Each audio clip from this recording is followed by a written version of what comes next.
Guys, Deluded Guna, YouTube's and N'Golo Kante. Now, we know Arsenal are not the best when it comes to...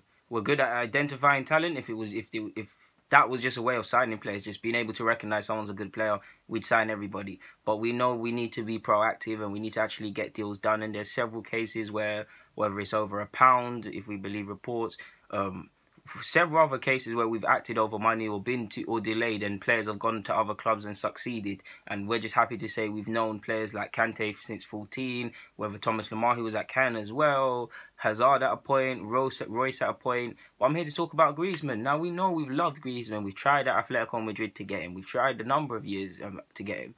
But there was a chance we could have got him.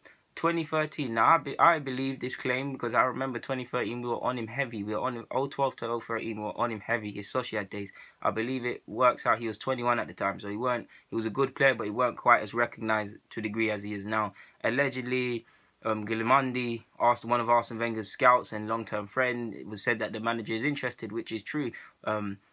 Long story short, Griezmann had a lot of offers. He put a lot of offers to the side of the table because Wenger and the club were able to entice him. He enticed himself at the prospect of playing for Arsenal. He put all the offers on the side to wait for when it actually came.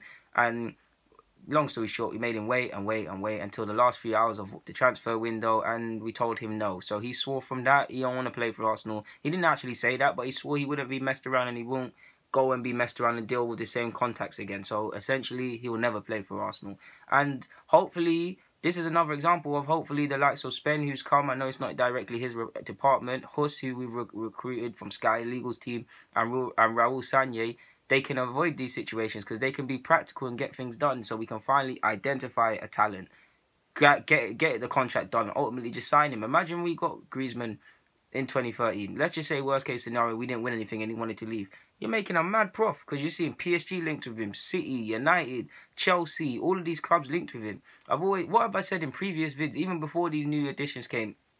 Scouts do your job. And if scouts don't want to sign world-class players, they need to sign players that have the potential to be there or a fraction of that. And when they see him, get things done. Like, there's no point doing all this. Arsenal, we differ. We do all of this. We like you, but let's keep all our options open. And if you remember 2013 as well, I remember, wasn't we after Higuain, Suarez at a point, forgive me if I'm wrong, bare forwards that summer. So we were messing around. We were trying to agree things and make people hold and then go and do other things.